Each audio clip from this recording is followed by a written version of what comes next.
દર્શક મિત્રો, ડેલી બોડેલી ન્યૂઝમાં આપનું હાર્દિક સ્વાગત કરું છું. મયુદ્દીન ખત્રી. દર્શક મિત્રો, બોડેલી તાલુકાના પાટના ગામે જે આગ લાગી હતી અને આગ લાગતા 3 મકાનો છે તે બળીને ખાખ થઈ ગયા છે. હાલ અત્યારે હું ત્યાં પહોંચ્યો છું. અત્યારની પરિસ્થિતિ તમે જોઈ શકો છો. આ ઘરમાં રહેલી તમામ ઘરવખરી સામાન છે તે સંપૂર્ણપણે બળીને ખાખ થઈ ગયું છે. આ તિજોરીના દ્રશ્યો છે. અહીંયા રોકડ રૂપિયા અને દાગીના હતા. ઘરમાં રહેલી દરેક વસ્તુ બળીને ખાખ થઈ ગઈ છે. આ જોઈ શકો છો. આ પંખાની પરિસ્થિતિ શું છે. એ જ રીતે ઘરમાં જેટલી બી વસ્તુ હતી બધી જ વસ્તુ છે તે અહીંયા બળીને ખાખ થઈ ગઈ છે. તમે જોઈ શકો છો. વર્ષો જૂનું જે આ મકાન છે, આ મકાન છે તે સંપૂર્ણપણે ખાખ થઈ ગયું છે. આગની જ્વાળા એટલી ભયાનક હતી કે આગના કારણે આ જે મકાનની પરિસ્થિતિમાં હાલ જોઈ શકો છો. અને અહીંની જે હાલની પરિસ્થિતિ તમે જોઈ શકો છો. જે મકાનમાં રહેતા લોકોનું ઉપર આબ ને નીચે ધરતી જેવું હાલત છે. કોઈ પણ વસ્તુ બાકી નથી અહીંયા. અને ઘરવખરી, કપડાં, લત્તા, રોકડ રૂપિયા, દાગીના બધી જ વસ્તુ અહીંયા સંપૂર્ણપણે ખાખ થઈ ગઈ છે. હજુ પણ તમે જોઈ શકો છો અહીંથી ધુમાડા નીકળી રહ્યા છે. આ 3 મકાનો છે તે આગમાં સ્વાહા થઈ ગયા છે. આ તમે જોઈ શકો છો. આગ લાગવાને આજે 3જો દિવસ થઈ ગયો છે. હજુ સુધી આગની અંદરથી આજે ઘરની અંદરથી ધુમાડા નીકળી રહ્યા છે.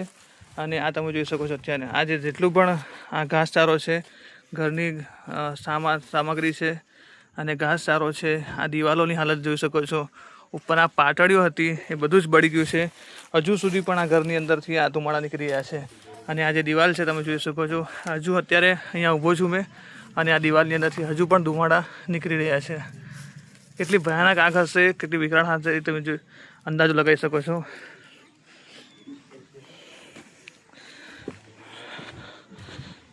સામાન્ય પરિવારને અત્યારે ગુજરાન ચલાવવું પણ મુશ્કેલ બની ગયું છે. અહીંની પરિસ્થિતિ હાલ તમે જોઈ રહ્યા છો. આ જે સામે છે તે આગની અંદર સંપૂર્ણપણે બળીને ખાખ થઈ ગયું છે. અને આ જે ધુમાડા હજુ પણ નીકળી રહ્યા છે. આજે આગ લાગવાને 3જો દિવસ થઈ ગયો છે તો પણ આ દિવાલમાંથી આગ નીકળી રહી છે.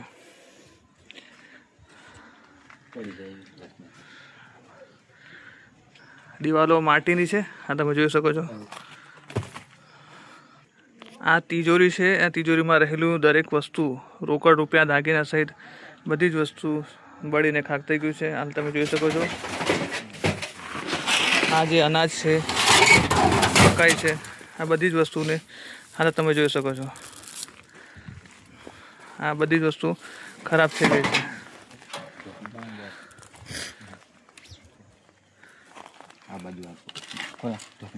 પૈસા પૈસા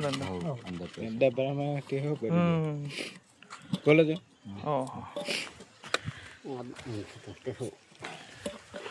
આ જોઈ લો. આ પૈસા હતા અંદર અંદર. કેટલા હશે અંદાજે? આજે દાગીના બી હતા. રોકડ રૂપિયા, દાગીના બધી જ વસ્તુ અહીંયા બળીને ખાખ થઈ ગઈ છે. પરિવાર અત્યારે લાચાર બની ગયું છે.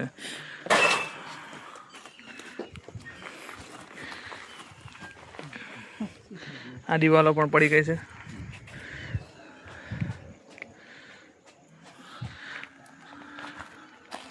જે 3 મકાનો બળીને ખાખ થઈ ગયા છે અને હજુ સુધી તેઓને કોઈ સહાય ન મળી હોય તેઓનું હાલ જણાવી રહ્યા છે. હાલ તમે જોઈ શકો છો અહીંની સ્થિતિ. અહીંના જે લોકો છે તે ગમગીનીમાં છે.